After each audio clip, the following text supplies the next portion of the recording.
वेदाहमेतं पुरुषं महान्तम् आदित्यवर्णं तमसः परस्तात् तमेव विदित्वा अतिमृत्युमेति नान्यः पन्था विद्यते जनाय।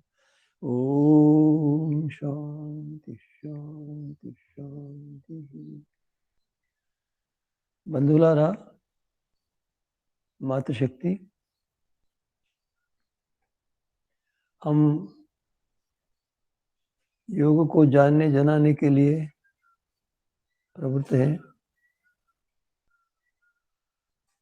हम योग के विषय में अच्छे प्रकार से जाने तो योग में प्रवृत्त हो जाएंगे। तो योग का लक्ष्य है परमात्मा को प्राप्त करना और संसार के लोगों को परमात्मा को प्राप्त करने के लिए प्रयास करना।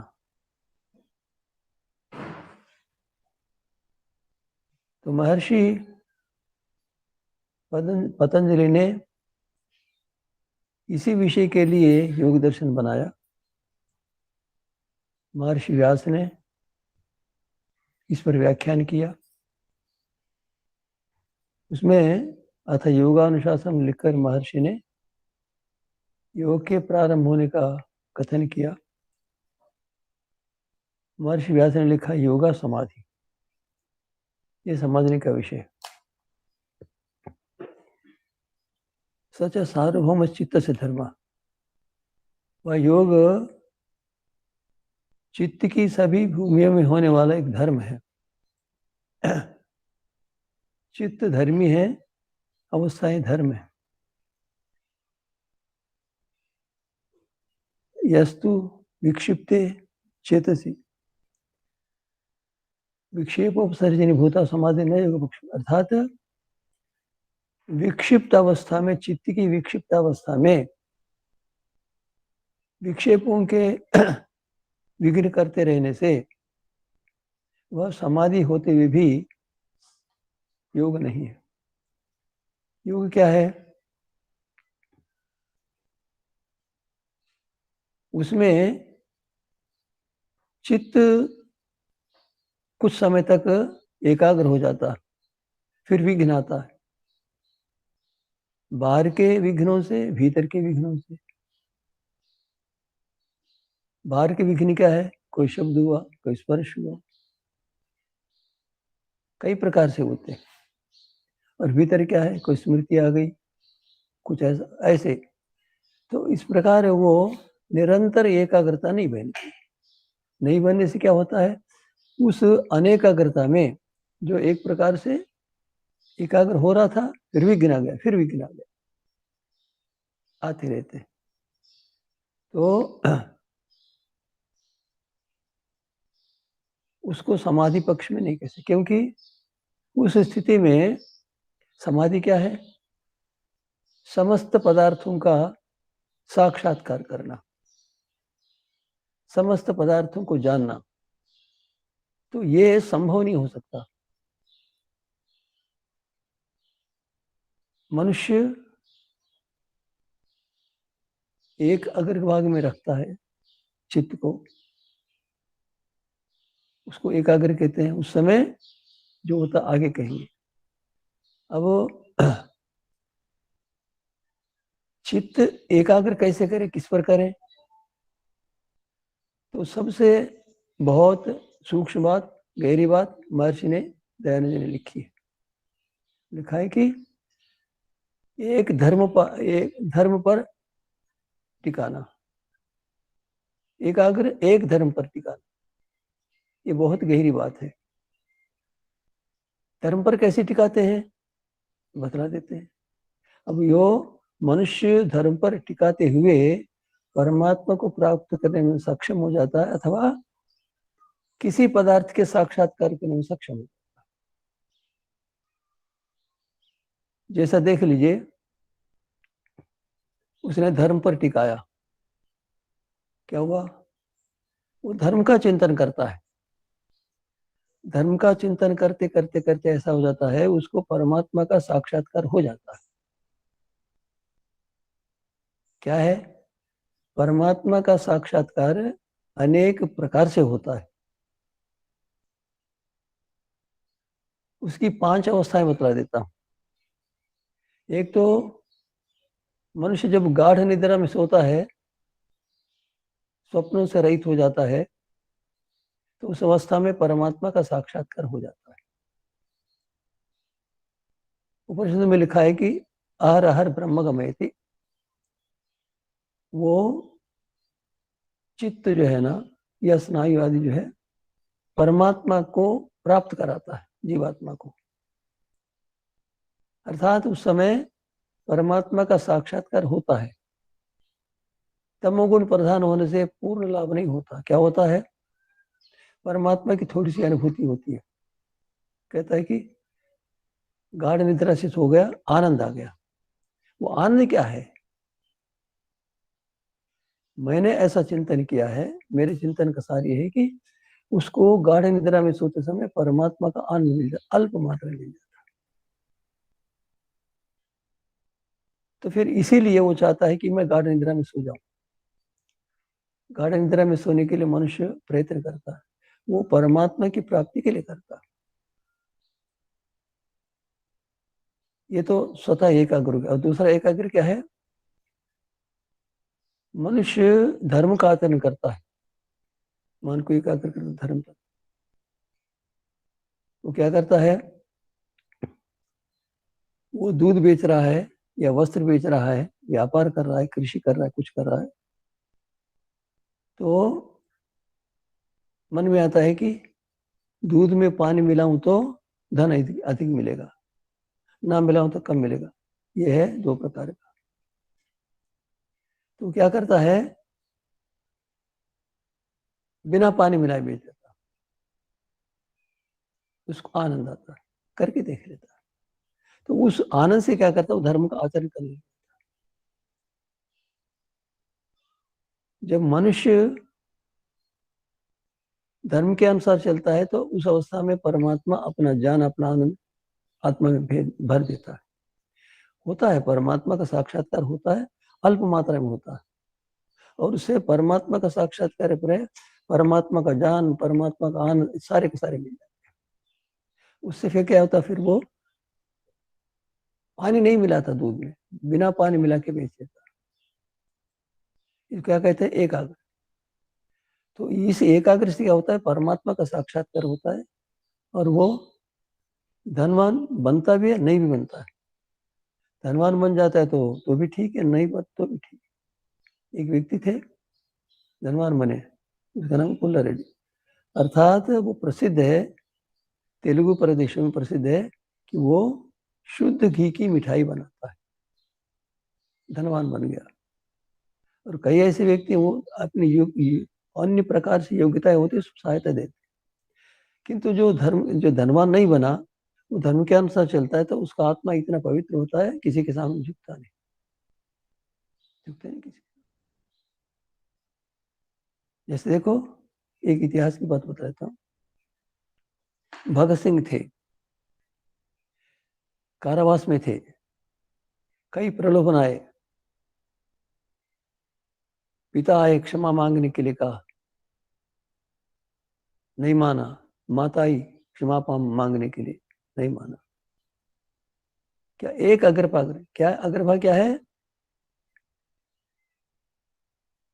देश की जनता को सुख प्रदान करना, ये धर्म की भावना है। तो इसी पर टिके। एकाग्र इतना बल आया उसको, इतना बल आया कि प्राण छोड़ने के लिए उदित हो गए, किंतु छोड़ने के लिए, अपने धर्म को छोड़ने के लिए उदित। पराधीनता को स्वीकार करने के लिए, क्षमा मांगने के लिए। इसका कहेंगे एकाग्रता। यदि इसको एकाग्रता नहीं मानेंगे तो एकाग्रता क्या होगी, फिर समाधि की भावना क्या होगी, क्या धर्म का, परमेश्वर का साक्षात्कार। ये इस प्रकार हमें समझना पड़ेगा। उसे क्या होता है, इस समय मनुष्य परमात्मा को अर्थात धर्म का परोपकार करना या किसी को हानि न पहुंचाते हुए दूसरों का हित करना, उस अवस्था में क्या होता है, परमात्मा उसको आनंद देता, आनंद देता। उस आनंद के आधार पर वो आगे आगे धर्म का आचरण करने लगता। तो ये ऋषि दयानंद जी का लिखा हुआ एकाग्र एक धर्म पर टिकाना। इस प्रकार जो मनुष्य धर्म का आचरण करता है, नियम के अनुसार चलता है, उसको परमात्मा का आनंद मिलता है, परमात्मा को बल मिलता है। बहुत सारे उदाहरण होते हैं। तो हम इस स्तर पर विचार करें, तो एकाग्र किया तो क्या लाभ हुआ, परमात्मा का ज्ञान मिला, परमात्मा का आनंद मिला। और इससे आगे क्या करेगा वो, 5 भूतों पर मन को एकाग्र करेगा। 5 भूतों का साक्षात्कार होगा। साक्षात्कार होने से क्या होता है, फिर वो विभूति पाद में आ जाएगा सब। 5 भूतों का साक्षात्कार करने के पश्चात 5 भूत जिनसे बनते तन्मात्रा, मन को उसी प्रकार तन्मात्राओं पर एकाग्र करता है, उसको 5 भूतों का साक्षात्कार हो गया। उस अवस्था में भूतजयी बन जाता, भूतों को जीतने वाला। और उसके पश्चात तन्मात्राओं पर मन को एकाग्र करता है। एकाग्र है कि दूसरा भाग निरंतर उसी पर चित्त को लगाता है। तो निरंतर उस पर चित्त को लगाने से उस वस्तु का ज्ञान होता, उस पदार्थ का ज्ञान, यथार्थ ज्ञान होता, निर्भ्रांत ज्ञान होता है। मन को अन्य विषय पर नहीं ले जाता। इस प्रकार तन्मात्राओं का ज्ञान हो जाता है। तन्मात्राओं का ज्ञान होने पर उसके ऊपर विजय प्राप्त हो लेता, उसका ज्ञान बढ़ता जा रहा, बढ़ता जा रहा, बढ़ता जा रहा, सामर्थ्य बढ़ता जा रहा। उसके पश्चात फिर वो इंद्रियों पर करता है, इंद्रियों पर एकाग्र करता है। इंद्रियों पर एकाग्र करके इंद्रियों के स्वरूप को जान लेता है। इंद्रियों का पर ये हाथ पर ये इंद्रिया नहीं है, इनमें विद्यमान एक सूक्ष्म भीतर का अवयव है, उसके ऊपर मन को एकाग्र करता है, फिर उनका साक्षात्कार हो जाता है। इसको इंद्रिय यही कहते हैं। ये भी एक विभूति है। उसका ज्ञान बढ़ता जाता है, सामर्थ्य बढ़ता जाता है। फिर इसके पश्चात उससे सूक्ष्म पदार्थों को जानने का सामर्थ्य आ जाता है। अहंकार का साक्षात्कार करता है, अहंकार पर मन को टिकाता है, अहंकार का साक्षात्कार करता है, अर्थात उस पर बहुत काल तक उसके स्वरूप को जानने के लिए एकाग्र करने का अभिप्राय है कि उस पदार्थ के स्वरूप को जानने का प्रयत्न चल रहा है। उस पदार्थ का साक्षात्कार हो जाता, उस पदार्थ में किसी प्रकार की भ्रांति नहीं रहती। अनेक बार उसी पर चिंतन करता, उसी पर मन को लगाता, उसके यथार्थ स्वरूप को जान लेता, उसको पदार्थ का साक्षात्कार लेता। उसके पश्चात फिर बुद्धि पर मन को एकाग्र करता है, उससे सूक्ष्म बुद्धि, और बुद्धि पर मन को टिकाता है, 11 इंद्रियां, उसके पश्चात तन्मात्रा, फिर बुद्धि, और बुद्धि पर जान टिकाता, बुद्धि के स्वरूप को जान लेता, उसके स्वरूप को निर्भ्रांत ज्ञान को प्राप्त कर लेता, उसका साक्षात्कार कर लेता। ये भी विभूति पाद में आता। उसके पश्चात वो बुद्धि जिससे बनी है वो है सत्व रजस तमस नामक 3 जड़ पदार्थ। उनके स्वरूप का ज्ञान प्राप्त कर लेता, उनके स्वरूपों का ज्ञान प्राप्त करता जा रहा है, ज्ञान प्राप्त करता जाए, प्राप्त करता, एक एक पदार्थ का ज्ञान प्राप्त करता है तो उसके तह तक पहुंच जाते, उसके स्वरूप को जान लेता, उसको साक्षात्कार करके वो विभूति। उसका साक्षात्कार करता है, व्यवहार में उसका व्यवहार में परिवर्तन हो जाता है, उसके आचरण में परिवर्तन होता है, उतना उतना प्रभावित होता है तो सांसारिक अन्याय ये इत्यादि छूट जाते हैं उसके। उसके पश्चात फिर वो सत्व रजस तमस के स्वरूप को जान लेता है।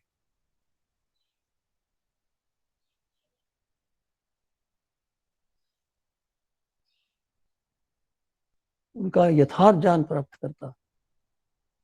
जितने काल तक वो मन को उस पर टिकाता है उसका ज्ञान होता है, अर्थात उसके अंतिम स्वरूप को जान लेता है।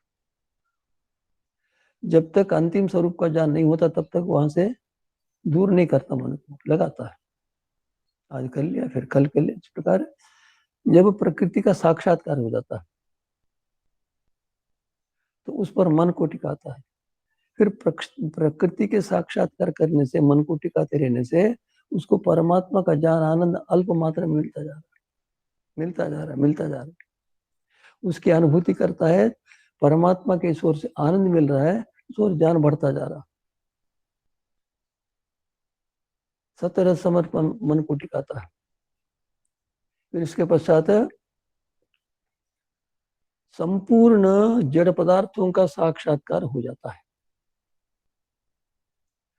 कोई ऐसा जड़ पदार्थ नहीं शेष रहता है जिसका साक्षात्कार उसने ना किया। भूत जयी कहते उसको, प्रकृति जयी, अर्थात समस्त जड़ पदार्थों का साक्षात्कार किया, उनकी स्थिति गति का, उनके प्रभाव का सारा का साक्षात्कार किया। बहुत ऊंची स्थिति होती है,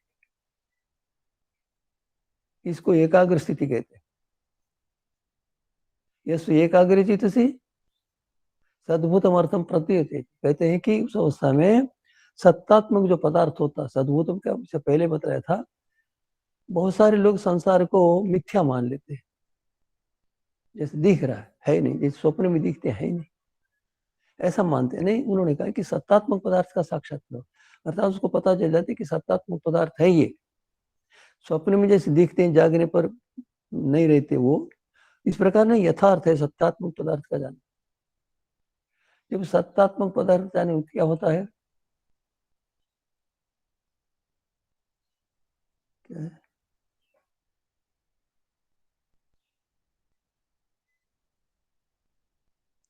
क्षिणोति च कर्म बंधना, क्षिणोति च क्लेशा, जो अविद्या, अस्मिता, राग, द्वेष, अभिनिवेश सबको जीत लेता, साक्षात्कार हो जाता। इसको क्या कहते हैं? एकाग्रता की एक अवस्था। एकाग्र होने पर क्या परिणाम होता है, क्या फल मिलता है, उसको कह रहे हैं क्षिणोति च क्लेशान। जब सत्तात्मक पदार्थों का सबका, पंचभूतों से लेकर सत्वर स्तंभ का साक्षात्कार हो गया, तो उस अवस्था में अज्ञान रूपी क्लेश, अज्ञान के होने पर अस्मिता, राग, द्वेष आदि सब हो जाता है, अज्ञान रूपी क्लेश मिट जाता है।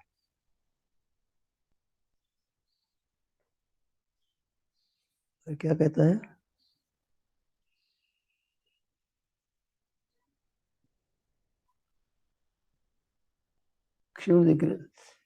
कर्म बंधन, अब कर्मों के बंधन, अर्थात राग द्वेष आदि के रहते हुए, वासनाओं के रहते हुए अधर्म आदि करता रहता है, और धर्म का कार्य भी करता है, वो कर्म के बंधनों का क्षीण, अर्थात वो निष्काम कर्म की स्थिति में आ जाता है। पहले पुण्य के लिए काम करता है, पुण्य को करते करते करते उसके फल को छोड़कर काम करता है, उसको परमात्मा का आनंद आ जाता है। सकाम करते, सकाम कर्म भी परोपकार के लिए करता है तो परमात्मा का आनंद मिल जाता। तो परमात्मा के आनंद से, परमात्मा के बल से वो निरंतर प्रयत्न करते का अनुभव करते करते फिर निष्काम कर्म करता है, परमात्मा का अधिक ज्ञान, अधिक आनंद मिल जाए, अनुभव करता है। फिर क्या है, क्या होता है? निरोधम अभिमुखम करते, अर्थात उस अवस्था में प्रकृति से जनित स्थिति गति का ज्ञान हो गया, उसमें एक प्रकार से निर्भ्रांत ज्ञान होने से उसके प्रति आकर्षण कम होता है। क्यों? इधर एकाग्र करने से परमात्मा का ज्ञान, आनंद मिलता जाता है, तो परमात्मा के प्रति रुचि बढ़ जाती है, आकर्षण बढ़ जाता है, तो इस सत्व समझ के प्रति प्रीति समाप्त हो जाती है। अब तक जो है ना, ये पंचभूत तन्मात्राएं एकादश इंद्रियां, अहंकार, महतत्व, सत्वर सम, इनका ज्ञान था। अब ज्ञान को समाप्त करे उसका नाम कहते हैं तत्र किंचित जायते इति संप्रज्ञात। वहां पर इन पदार्थों को कोई जान नहीं होता, सबको समाप्त कर। ये एकाग्रता के पश्चात एकाग्रता का फल नहीं होता। तो मनुष्य निरंतर अभ्यास करता जाता है, तो तब क्या होता है, ये स्थिति हो जाती है। और मनुष्य व्यवहार में भी ऐसा ही उसका परिवर्तन होता जाता है। तो मनुष्य निरंतर प्रयास करता है, निरंतर प्रयास करता है, तो उसको प्राप्त करने के लिए प्रयास करना पड़ता है। क्या करना पड़ता है? हर कोई आरंभ ये करता। महर्षि ने लिखा है कि धर्म का आचरण करो। सत्यार्थ प्रकाश में तीसरी समोल्लास में महर्षि लिखते हैं सत्यार्थ प्रकाश में कि जो योग को करना हो तो सबसे पहले ये अहिंसा का पालन करे। अहिंसा का पालन क्यों करता है? हर एक कार्य में परमात्मा कर्म का फल देता है, तो अहिंसा का पालन करता है। तो अहिंसा का पालन क्या होता है? दूसरों को दूसरे से प्रेम करना, अर्थात दूसरों का हित चाहना, दूसरों का हित नहीं चाहना, यह अहिंसा। अर्थात दूसरों का हित चाहना, दूसरों के हित के लिए प्रयत्न करना, यह हिंसा है। ये सूक्ष्म हिंसा का स्वरूप बता रहा। अहिंसा का बारे किसी को मारना पीटा ये तो ठीक है, हिंसा ही है वो, किंतु अहिंसा का सीधा अर्थ यह है कि किसी प्राणी को सभी समस्त प्राणियों को के हित के लिए विचार करना, समस्त प्राणियों के प्रति हित की भावना का होना, यह अहिंसा का पालन। ऐसा करता है कि इस में किसी को हानि ना हो, इतना ध्यान रखता हूं। तो इस प्रकार मनुष्य निरंतर करते करते करते करते उसको ज्ञान होता जाता होता जाता। अहिंसा का पालन केवल नहीं होता, वहां पर सत्य का पालन करना पड़ता है। अर्थात अन्य यम नियमों के पालन करते करते करते अहिंसा का पूर्ण रूप से पालन कर पाता है। जब अहिंसा का पालन करता है तो उसकी फिर आगे किसी के साक्षात्कार होगा उसको। इस प्रकार मनुष्य निरंतर साधना करता है, वेदों का स्वाध्याय करता है, निरंतर करता है वेदों का स्वाध्याय,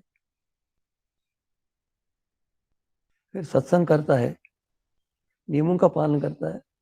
धर्म के नाम से जितने भी नियम हैं, चाहे शरीर को स्वस्थ रखने के लिए व्यायाम के या ब्रह्मचर्य के लिए में, सारे के सारे, चाहे व्यापार में धर्म के नियम है, कोई भी हो, सारे के सारे जो हमारे शास्त्रों में धर्म की नियम है, जैसे कि धर्म की 10 नियम है, उनका पालन करते करते उसका सामर्थ्य निरंतर हो जाता है।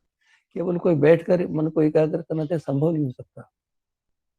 व्यवहार में उस प्रकार करके उस स्थिति को साक्षात्कार करना और एकांत में बैठकर एकाग्रित होकर उस पर चिंतन करना, निरंतर इस प्रकार करते जाए, ये योग का अभ्यास है।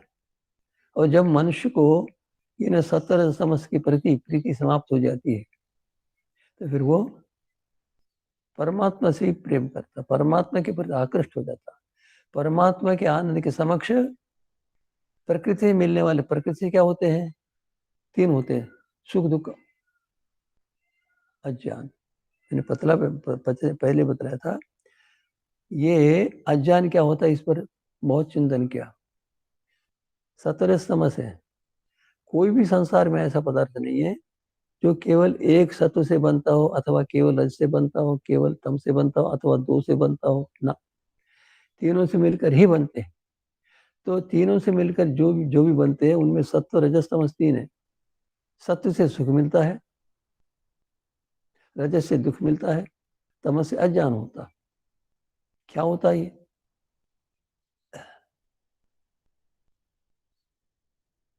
सत्व से उसको सुख मिलता है तो उसके साथ रज भी है, रज से दुख भी होता है, और फिर तम भी है, फिर वो अज्ञान होता है। जैसा मान लीजिए सत्व से वो रुचिकर पदार्थ सेवन कर रहा है, चाहे सुंदर वस्त्र हो, आभूषण हो, या सुंदर भोजन हो, रुचिकर भोजन हो, तो उसमें क्या होता है? दुख भी होता है। मान लीजिए एक उदाहरण देता हूँ, नगर सम्मान होगा किसी व्यक्ति का, क्या हो गई वो? सुख मिला, उसके साथ दुख भी है। क्या दुख है? कि उस सम्मान के विरुद्ध कहता है कि ये तो कुछ भी नहीं, आपने सम्मान किया तो बहुत मूर्ख है, कुछ नहीं जानता सम्मान। ये बना रहता है। जैसे भोजन रुचिकर कर रहा, करते करते उसको लग जाता, पेट में भारीपन हो गया, भोजन करते निद्रा आने लगी। इस प्रकार प्रत्येक सांसारिक पदार्थ के द्वारा मिलने वाले सुख में दुख बना रहता है, प्रत्येक सुख में। और प्रत्येक सुख दुख में अज्ञान रहता है। कैसे अज्ञान रहता है? मुझे सुख मिला, जीवात्मा सुख दुख से परे है। जीवात्मा को तो सुख ना, जीवात्मा में ना सुख है ना दुख। जीवात्मा सुख दुख का ज्ञान करता है, अनुकूल का प्रतिकूल का ज्ञान करता है। तो वो क्या, जब मैंने कहा था, इससे पहले उदाहरण दिया था, एक कांच है। कांच ना तो पीला है ना तो हरा है। तो जैसा हरा पीला पर्दा डालने से हरा पीला कांच दिखता है, उसी प्रकार जीवात्माओं से संबंध हो जाता है तो उसको अनुकूल प्रतिकूल मान लेता है। तो किसी से सुख मिलता है तो उससे दुख भी मिलता है, दुख से छूटा नहीं से। जिसमें दुख मिलता है उस सुख भी मिलता है उससे, और सुख दुख जिससे मिला उसे अज्ञान में, अर्थात सुख दुख अपने में मानता है। जैसे कांच में, कांच को हरा मान लिया, कांच को पीला मान लिया, कांच को लाल मान लिया, कांच को काला मान लिया, यह स्थिति। इस प्रकार वो इनसे परे हो जाता है। उस अवस्था में देखता है कि जीवात्मा में ये नहीं है, ये प्रकृति से संबंध होने से हो गया। उसे फिर परमात्मा के प्रति आकर्षण हो जाता है। परमात्मा से संबंध, इसको कहते हैं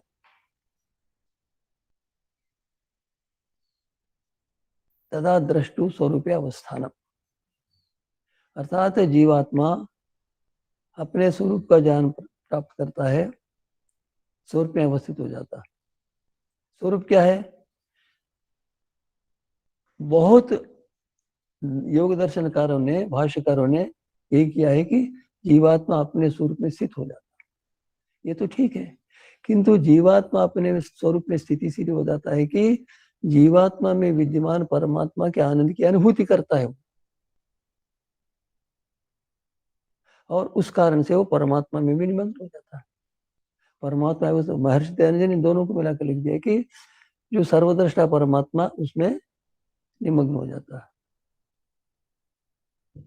तो इस प्रकार हम निर्भ्रांत योग ज्ञान को प्राप्त करके निरंतर प्रयत्न करेंगे तो हम मोक्ष के अधिकारी बन सकते हैं।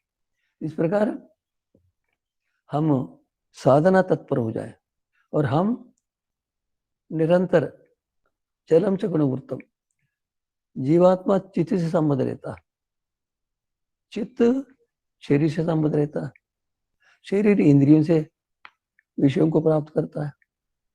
तो निरंतर अर्थात क्षण क्षण में, जैसे पंखा चलने से वो पत्ते घूमते रहते हैं, इसी प्रकार निरंतर उसे क्या होता है, ज्ञान अज्ञान दोनों होते रहते हैं। तो मनुष्य इस प्रकार है, जो एक एक क्षण में एक, इसको कहते हैं वृत्तियां। योग चित्त वृत्ति निरोध, चित्त की वृत्तियों का निरोध करना योग है। वृत्तियां क्या है? जो इंद्रियों के द्वारा ज्ञान होता है उसको कहते हैं वृत्ति, और वृत्ति के साथ साथ वो उससे प्रभावित हो जाता है। जब समाधिस्थ होता है वो प्रभावित नहीं होता, जब नहीं होता तो फिर व्यवहार में, जैसा व्यवहार में देखता है पदार्थ उसके तद्रूप अपने आप को मान लेता है। मेरा धन है, मेरी भूमि है, मेरा शरीर है, मेरी सुंदरता है, मेरा अधिकार है, इससे प्रभावित, उसको पता नहीं चलता। और मनुष्य समाधिस्थ होकर उसको देख लेता तो शनि शनि उनसे व्यवहार करता हुआ भी संबंध नहीं होता।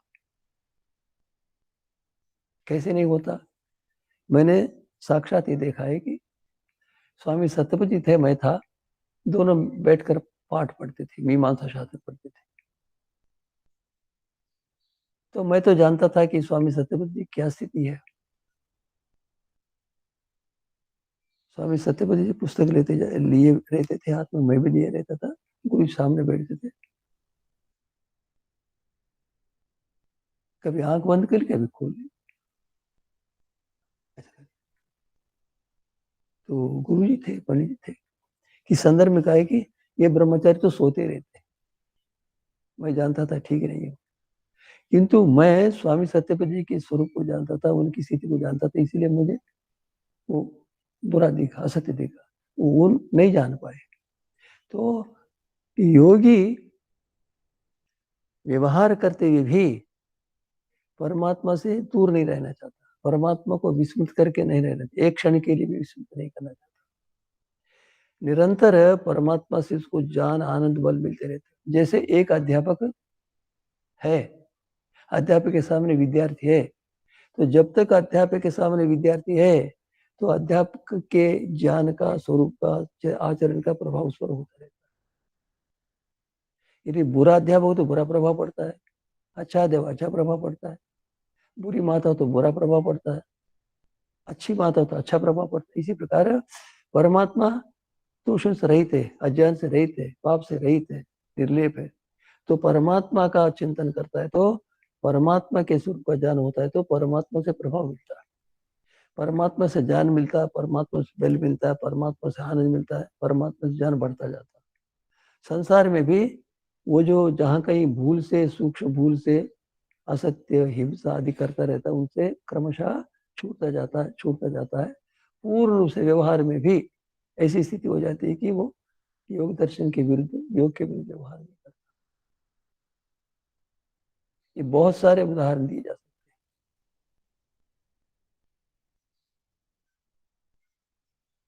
महर्षि दयानंद जी थे, विष शरीर से निकल रहा था, आंख बंद किए रहते थे। लोगों ने पूछा कि आप स्वामी जी का है, सचेत अवस्था में अथवा अचेत अवस्था में जाने के लिए पूछते थे। उन्होंने क्या कहा, मैं परमात्मा नहीं। आश्चर्य है, सामान्य व्यक्ति नहीं जान सकते कि स्वामी दयानंद जी आंख बंद करके क्यों है, मूर्छा में है, ये चेतना अवस्था में। इतना होने पर भी ये घटना सुनी सुनी बतला रहा हूं आपको, सुनते रहते। जगन्नाथ को बुलाया, जगन्नाथ तूने अच्छा नहीं किया। अर्थात विष देने वाले व्यक्ति को भी दुख देना नहीं चाहते, दुख की कल्पना नहीं कर सकते। 250 रुपये देकर नेपाल जाने के लिए कह दिया। अर्थात किसी प्राणी का हित सोच भी नहीं सकते, करने की तो बात ही तो। इस स्थिति में मनुष्य निरंतर क्या अनुभव करता है, परमात्मा की अनुभूति अनुभव। यदि उसका हित सोचा तो परमात्मा का समाप्त, परमात्मा का ज्ञान समाप्त, परमात्मा का बल सब समाप्त होता है। तो इसलिए वो अत्यंत सतर्कता से व्यवहार के काल में भी समाधिस्थ होने के लिए प्रयास करता है। शनि शनि उसकी ऐसी स्थिति बन जाती है, किसी भी स्थिति में वो समाधि से रहता। महर्षि स्वामी जी की, महर्षि दयानंद की घटना ऐसी है, हमको अनेक संदर्भों में उनका जीवन हमारे शास्त्रों की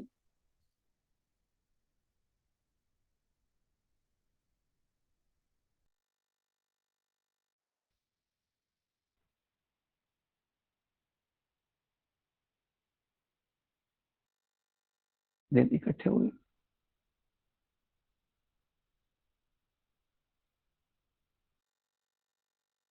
स्वामी जी आपका शरीर स्वस्थ हो जाए।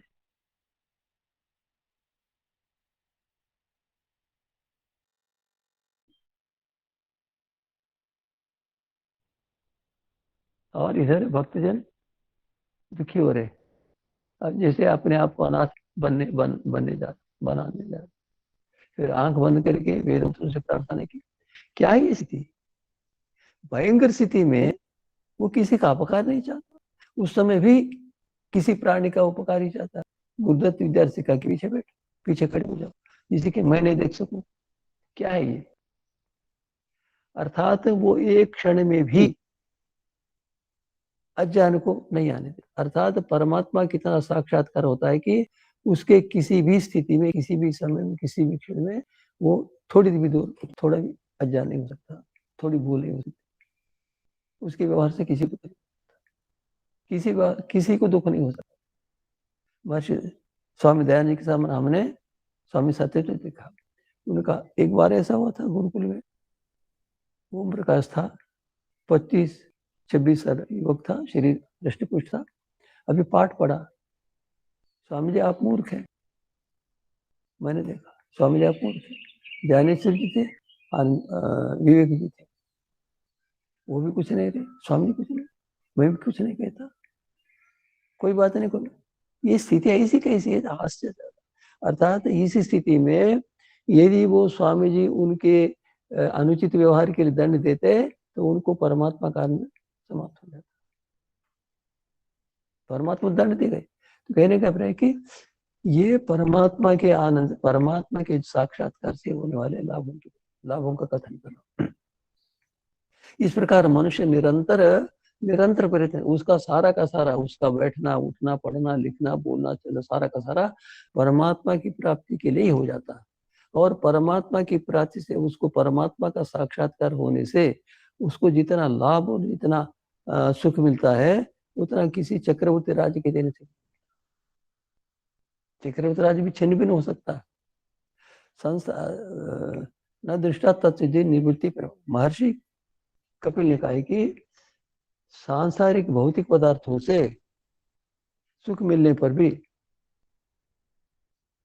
तत्सिद्धि निवृत्ति पर, अर्थात वो सुख मिल जाता है और उसके पश्चात भूख मिट जाती है। भोजन कर लिया, भूख मिट गई, फिर भी भूख हो जाती है, अनुवृत्ति, वो दुख समाप्त होता है। अर्थात भौतिक पदार्थों से होने वाला सुख समाप्त हो जाता है,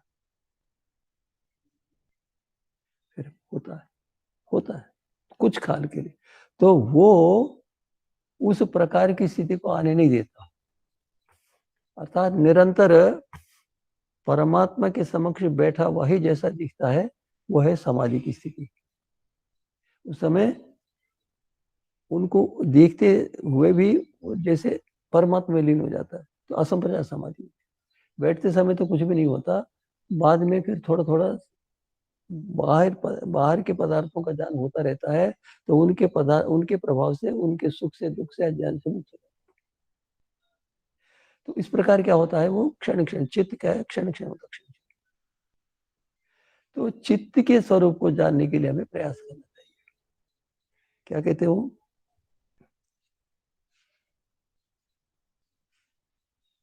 तथा दर्शु स्वरूपावस्थान वृत्सार। जब योगी अथवा मनुष्य व्यवहार दशा में होता है तो समस्त पदार्थों को अपने से संबद्ध मानता है। मैं मोटा हूं, मैं पतला हूं, मैं लंबा हूं, मैं चौड़ा हूं, मैं ऐसा ऐसा मानता है। वो इस शरीर को अपने साथ मिला रहा है। मैं मोटा, मैं पतला, मैं काला, मैं पीला, ये क्या है, अपने को अभिन्न मानना, इसको कहते हैं अस्मिता वृत्ति। तो सारी की सारी समाप्त हो। तो वो व्यवहार दशा में भी अज्ञान से मुक्त रहता है। व्यवहार दशा में समस्त पदार्थों के साथ अपना संबंध, मैं पंडित हूं, मैं मूर्ख हूं, मैं बलवान हूं, मैं सुंदर हूं, ये सारे के सारे समाप्त हो जाते। तो इसके पश्चात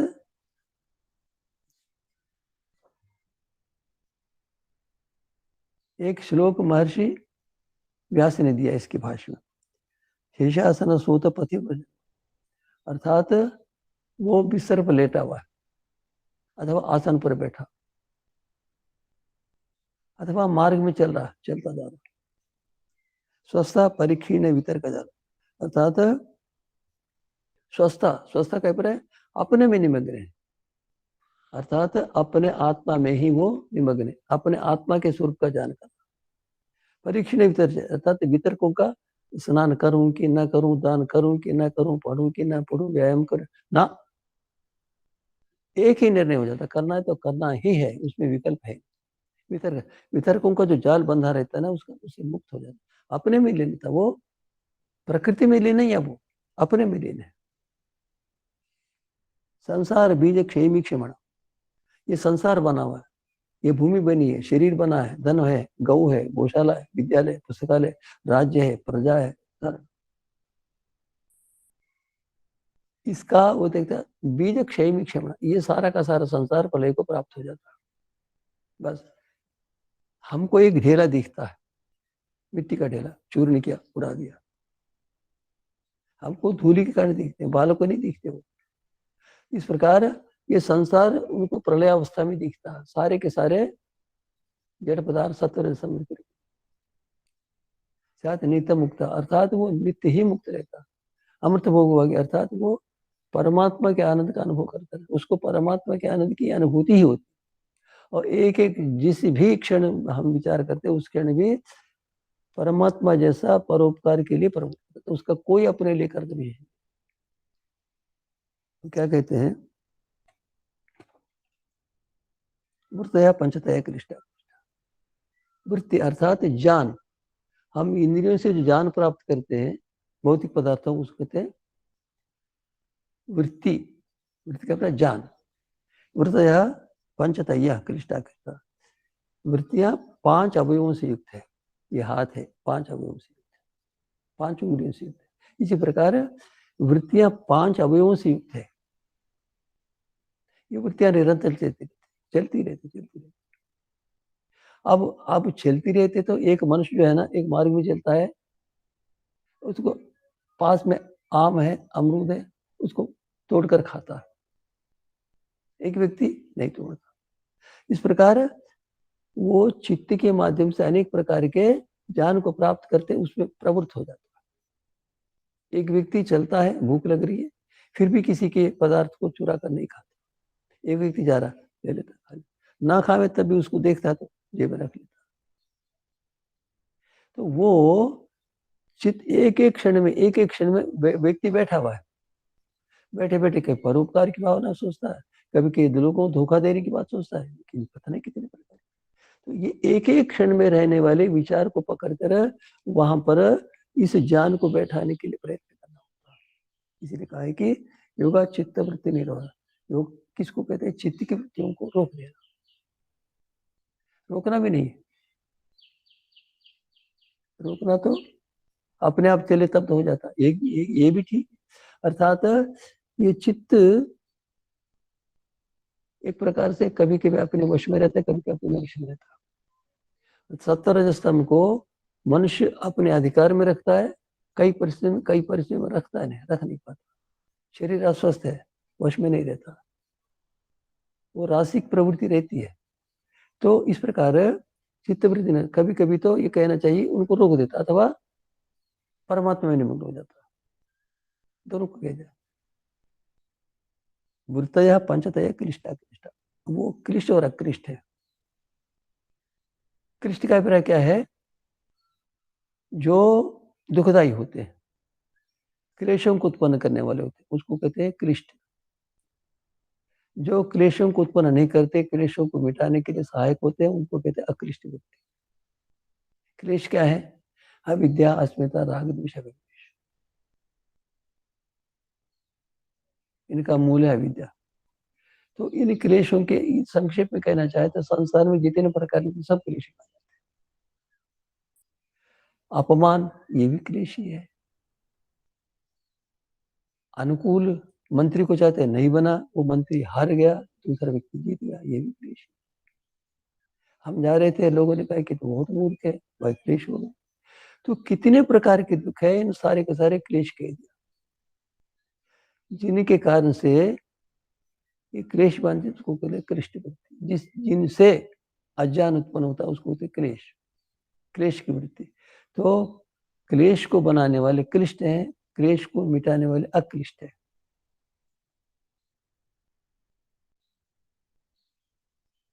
चोरी करने से क्लेश हो जाता है, और दान करने से क्लेश नहीं होता।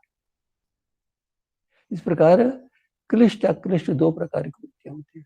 इन वृत्तियों को जानना पड़ेगा। पहले वृत्तियों पर चिंतन करते करते पता चलेगा कि अनुकूल क्या है, प्रतिकूल क्या है। ये इसमें बहुत समय लग जाता है। वो यम नियमों का ज्ञान करता है, यम नियमों का चिंतन करता है, यम नियमों पर विचार करता है, उसको धीरे धीरे पता चल जाता है कि ये ग्राह्य क्या, अग्राह्य क्या, त्याज्य क्या है, ग्राह्य क्या। तो शनि शनि शनि शनि वो दिखता है, व्यवहार में दिखता है। बैठा है, देख रहा क्या आ रहा है विचार कैसे। इस प्रकार वो मनुष्य क्लिष्ट अक्लिष्ट दो प्रकार की वृत्तियां होती है, इनको जान दे अच्छे प्रकार। क्लिष्ट वृत्तियों को छोड़ने का प्रयास करे, अक्लिष्ट वृत्तियों को बनाने के लिए प्रयास करे, फिर उसके पश्चात आगे चलता जाए। क्लेश हेतु का कर्माशय प्रत्यक्ष त्रिभूता क्लिष्टा, अर्थात क्लेशों को उत्पन्न करने वाले अविद्या अस्मिता और कर्माशय क्षेत्रीभूत, कर्माशय प्रत्येक क्षेत्रीभूत, अर्थात कर्मों का आशय हो जाता, कर्म करता है उसके संस्कार बनते, फिर वो गहरे होते तो आशय होता। ये अविद्या के कारण से वो अविद्या बीज है, उसके कारण से क्लेश बनते, तो उनसे कर्म करता रहता है, पाप पुण्य पाप कई प्रकार। तो कहते हैं कि क्लेशों को उत्पन्न करने वाले कर्म आशय, ये कर्माशय है। ये क्लेशों को उत्पन्न करते, चोरी करना, झूठ बोलना, रिश्वत देना, पाप करना, प्रातःकाल सोते रहना, मध्याह्न में सोते रहना, खाना अधिक खाना, रोगी, ये सारे के सारे क्लेश,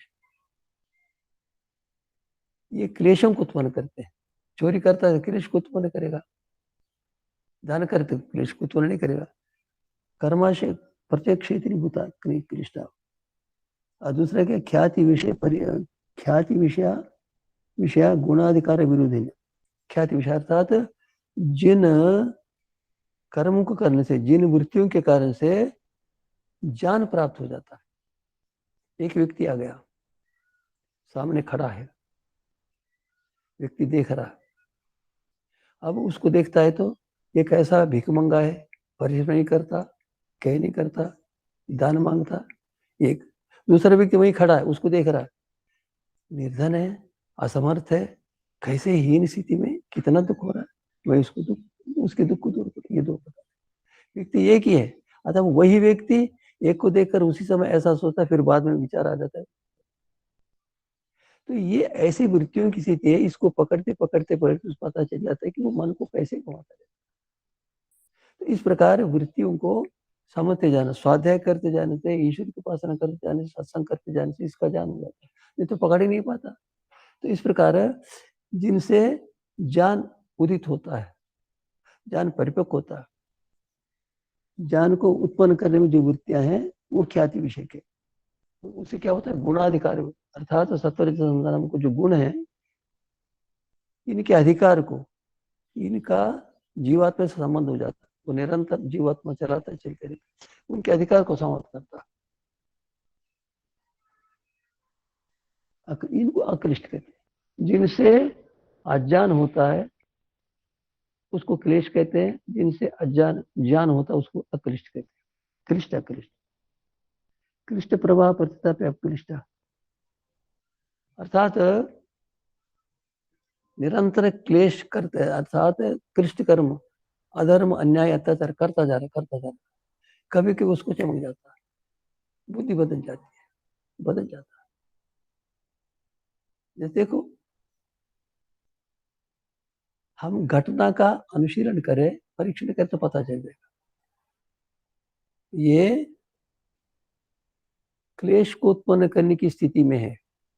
अकस्मात क्लेश समाप्त होकर ख्याति को जनाने वाली चित्त, जैसे कि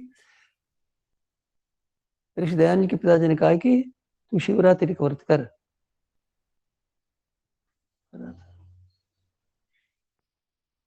अब करते जाओ, क्या हो, क्लेश था, इसको शिव माना, क्लेश था, शिव माना, क्लेश था। और उन्होंने कहा चूहा आ गया, तो उनके पिताजी आप कह रहे थे राक्षसों का संहार करता है, तो उन्होंने कहा वो तो कैलाश में रहता है, कैलाशवासी, क्लेश समाप्त, वो कैलाशवासी, ये नहीं है। अब तक ये मानते थे कि ये परमात्मा है, इसका शिव है, इसकी उपासना करें, इसकी पूजा, अब हो गया नहीं। इस प्रकार मनुष्य को चिंतन करते जाने से, स्वाध्याय करते जाने से, सत्संग करते जाने से क्लेश अक्लेश का पता चल जाता है, और फिर वो क्लिष्ट वृत्तियों को छोड़ता जाता है, अक्लिष्ट वृत्तियों का अपनाता जाता है।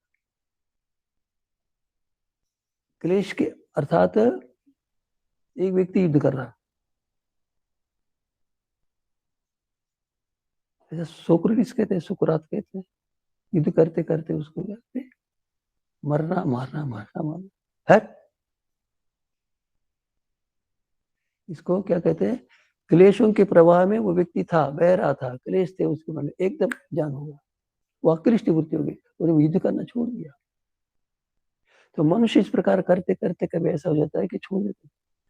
इन विषयों पर विचार करते करते वो अपने चित्त की वृत्तियों को जानकर, कहाँ क्लिष्ट वृत्ति है, कहाँ अक्लिष्ट वृत्ति, जानकर उनको क्लिष्ट वृत्तियों को दूर करने में, अक्लिष्ट वृत्तियों को बढ़ाने में वो जानता था, अधिकार में ले लेता। इस प्रकार शनि शनि शनि शनि वृत्तियों को एकाग्र करना है, फिर उसके पश्चात निरुद्ध करने की सीमा जाती है। कृष्ण छिद्रेशु अपि अक्लिष्ट, कृष्णों के अर्थात दुष्कर्म करते करते करते करते हुए अकस्मात उसको ज्ञान हो जाता है, वो अक्लिष्ट वृत्ति उत्पन्न हो जाती है। अक्लिष्ट छिद्र से कृष्ण अर्थात अच्छे कर्म करते जा रहे। एक व्यक्ति स्वामी सत्यानंद जी थे, वो पौराणिक थे, ऋषिदयानंद के भक्त बन गए, बहुत परिश्रम करके ऋषिदयानंद के जीवन को लिखा, बहुत मधुर भाषा में लिखा। ये क्या था? अक्लिष्ट वृत्ति थी। फिर उसके पश्चात वो राम नाम के पीछे फिर पौराणिक बन गए। ये क्या है? अक्लिष्ट स्थिति में क्लिष्ट बन गया। इस प्रकार किस स्थिति में क्या कुछ बन जाता है, परीक्षण करने से पता है। एक क्षण क्षण में होता है, पल पल में होता रहता है। जो ऐसे पल पल में चलने वाले अपने विचारों को पकड़ नहीं पाता, ना तो वो अज्ञान को दूर कर पाता, ना तो ज्ञान को बढ़ा पाता। निरंतर करना पड़ता है, एक ही काम होता है उसका। क्या है? पर स्वामी सत्यव्रत यही कहा करते थे, आपका क्या लक्ष्य है? आप परमात्मा को जानना जानना अपना लक्ष्य मानते नहीं मानते? नहीं मानते तो आप भूख भूख भूख को अपना लक्ष्य मानते। सीधी सी बात है।